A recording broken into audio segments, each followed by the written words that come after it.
One of the most common questions that we get asked is, what is it like working with your husband? What's it like working as a husband and wife team? I'm Zara Watson Young, and today my co-founder Sean Young and I are going to be talking about what's it like running a law firm together. Well, first, let me start off and say it's like working with your best friend, right? So for us, we knew we wanted to be attorneys from, I would say, a relatively early age.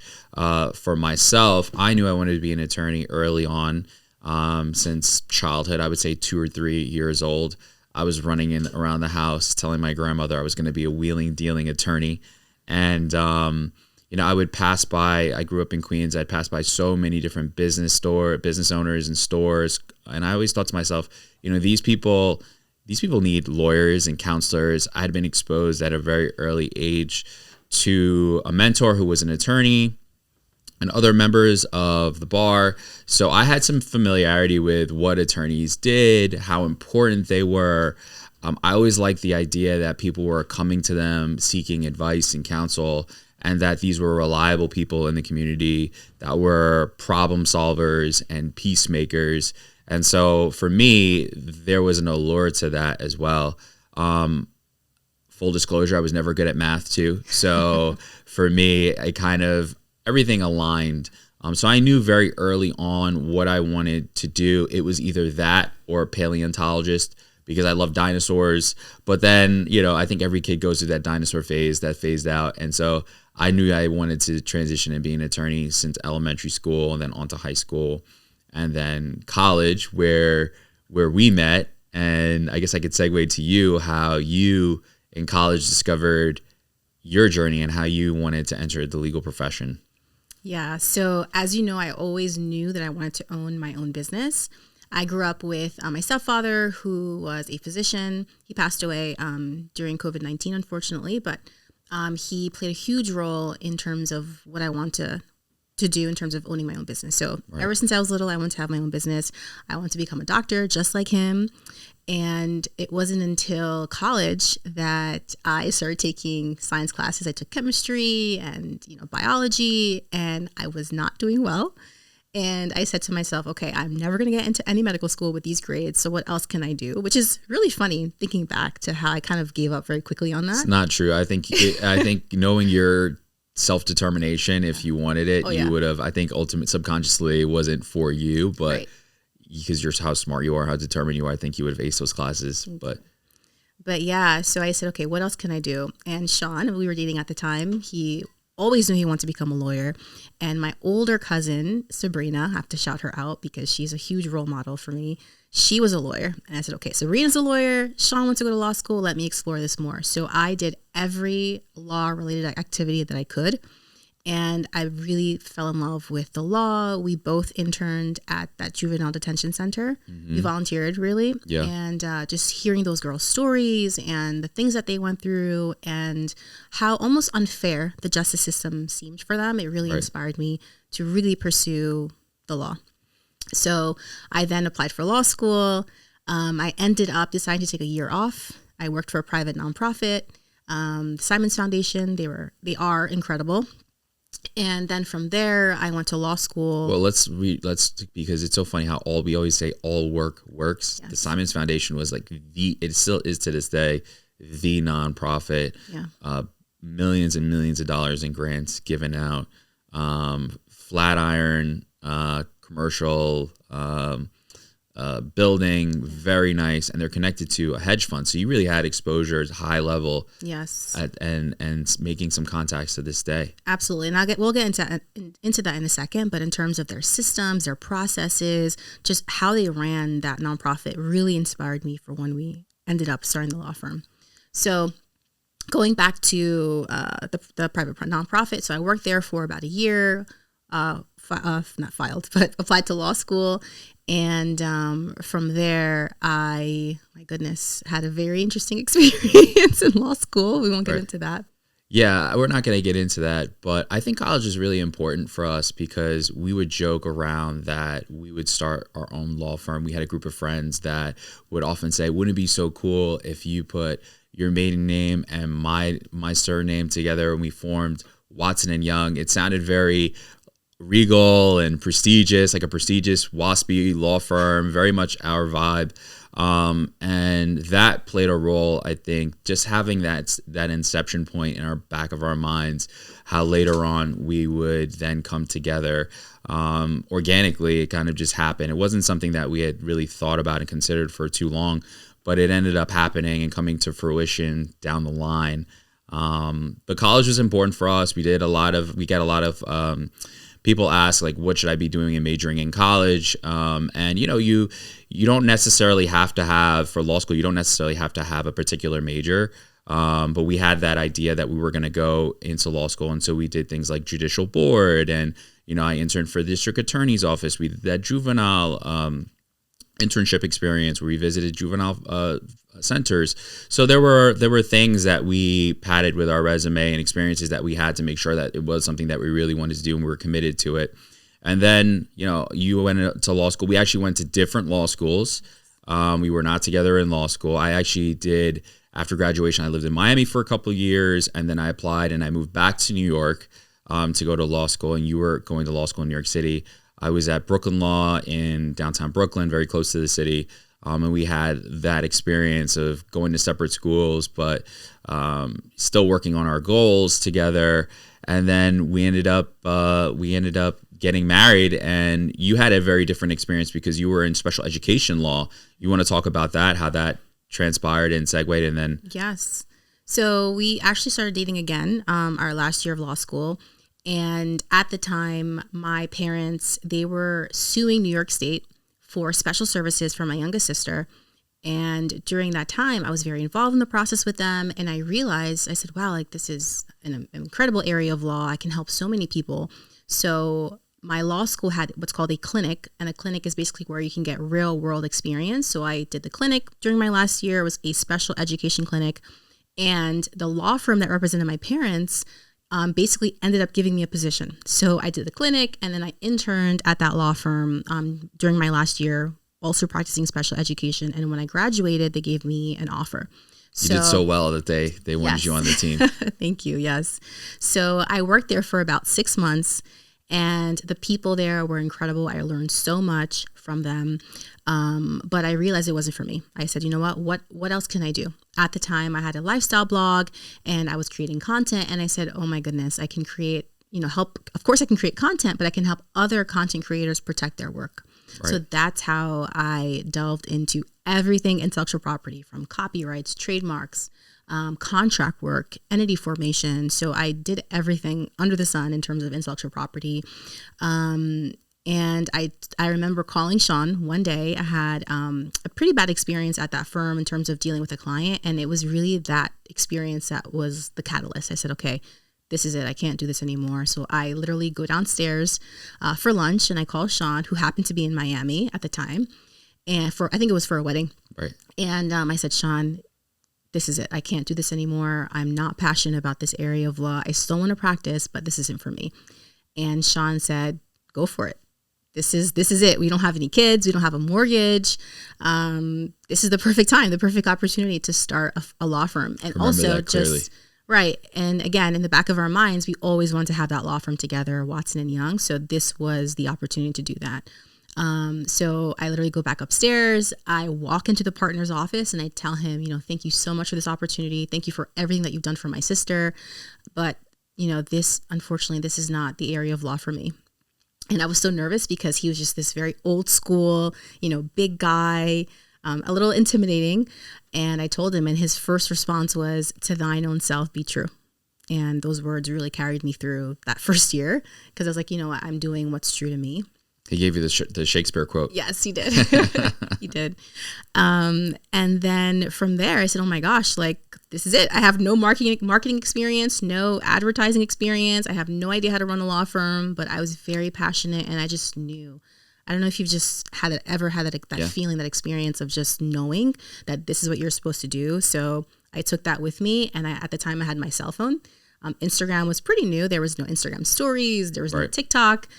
This was back in 2017. And I said, okay, let's do it. I have my current audience and my friends, my colleagues, my family. Something will come of it. So I started posting educational content every single day, posting educational content on something, on some sort of intellectual property topic. And things began to pick up. Literally every single time I posted, someone would refer someone to me, or they'll tell me themselves. One of my first clients, Shakira, she happened to be a colleague. We went to law school together, and her best friend, they started a hair care line, basically hair care product line. And we did their trademark. She was my first trademark client. I think I did some contract work for her too, but primarily the biggest thing was the trademark. So they were our first clients. And yeah, from there, things just started picking up. People, again, started referring clients to us. And that's literally how we started. And then in 2022, Sean joined us. We had grown so much that Sean was able to leave what he was doing. I'll let him talk about that in a minute, but he left what he was doing and we joined forces.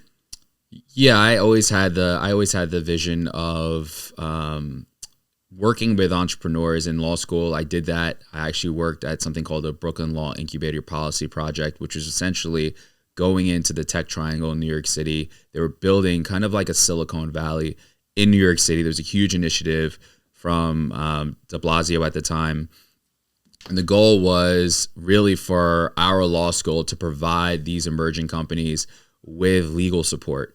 And so it was a partnership between these tech companies and our law school. And I would go in, and I had built a repository of a whole bunch of documents. So when Zara came to me and said, listen, I think I want to start my own thing, I was like, listen, I got you.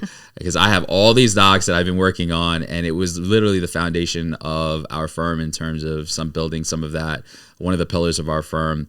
And so upon graduation, though, I actually worked in landlord-tenant litigation. I was doing New York City for many of our reviewers that live there. You understand, most people rent.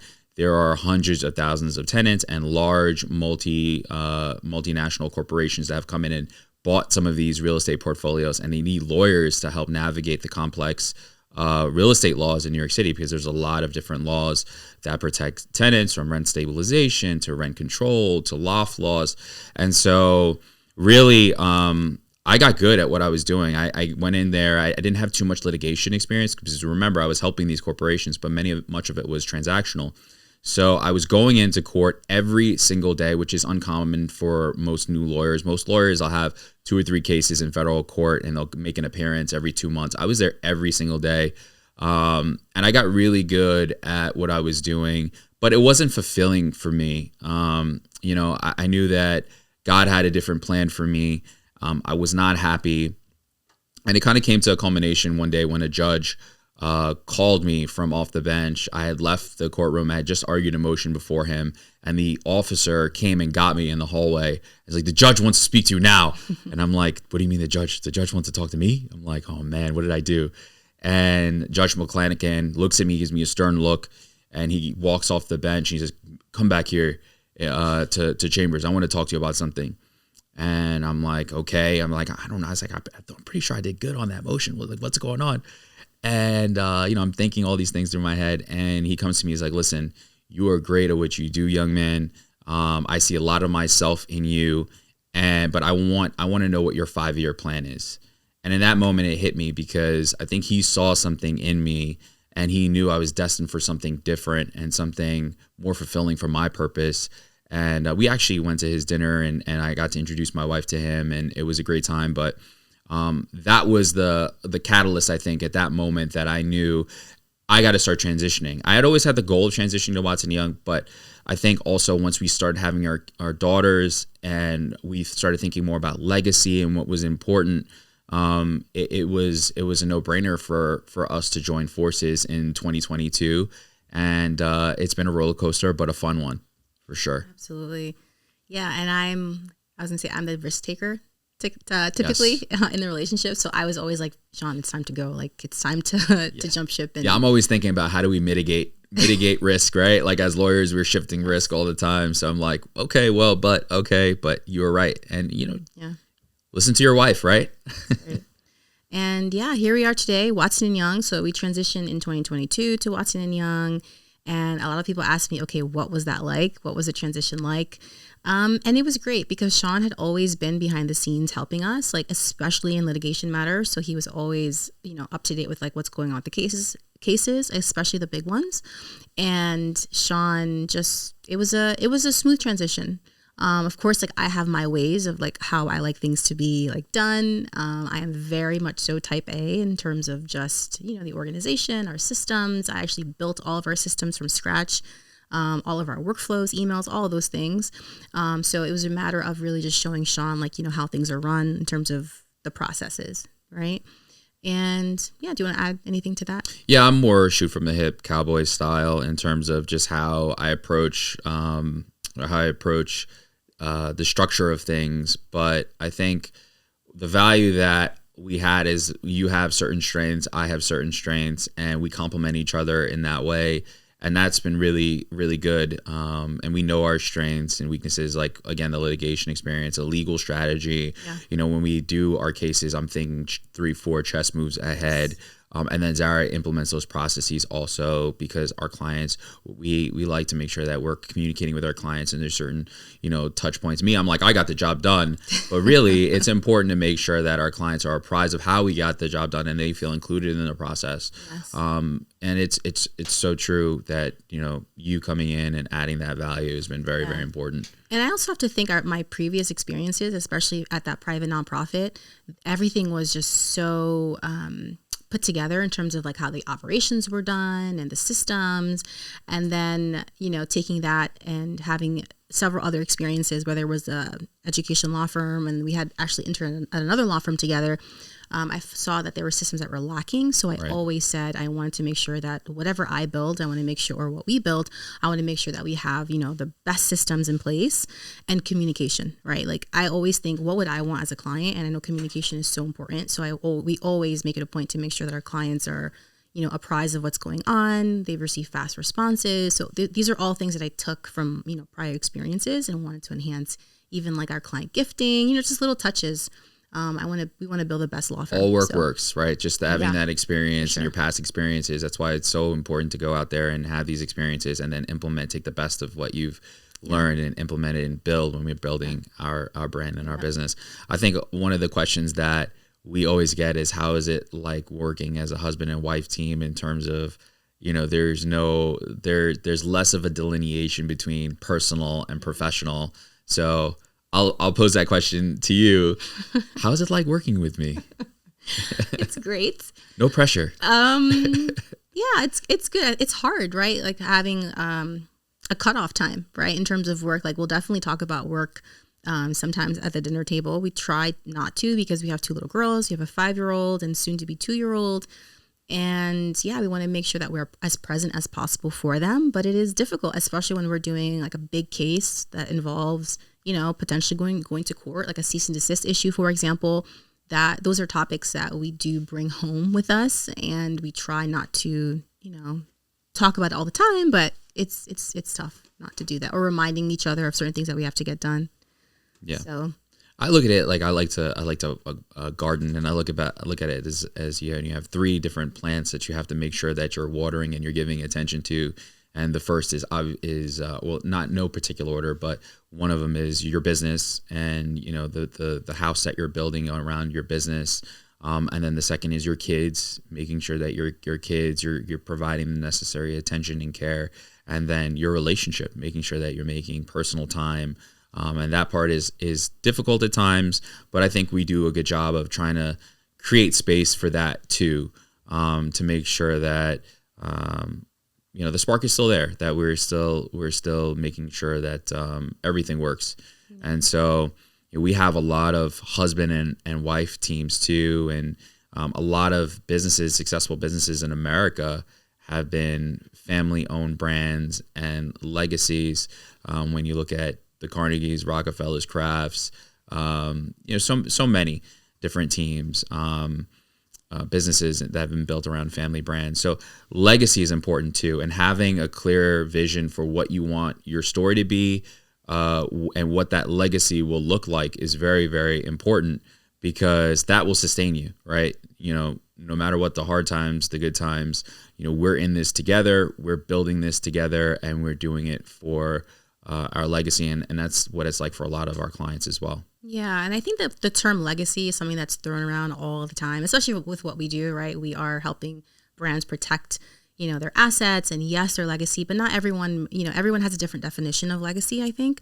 I think for us, our legacy, really what that means for us, and correct me if I'm wrong, is just making sure that our 2 young girls, they see an example of their parents, building something that they're passionate about. Right. And I think that's something that we would want for them to do too. Like we want to leave that as a legacy. And of course, ideally, they have to be lawyers. Yeah. Yes.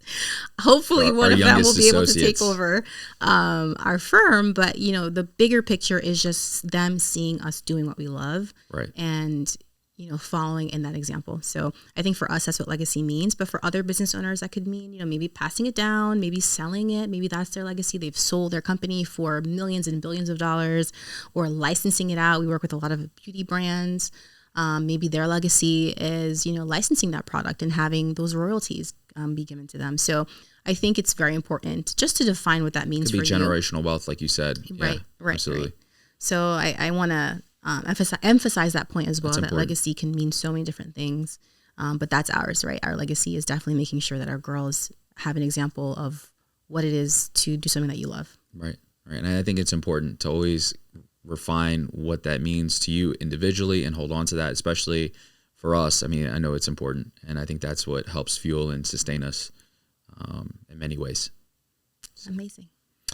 So thank you for tuning in. We greatly appreciate it. And if you like more stories like this and you like this kind of content, please like and subscribe, hit the like button, and take care.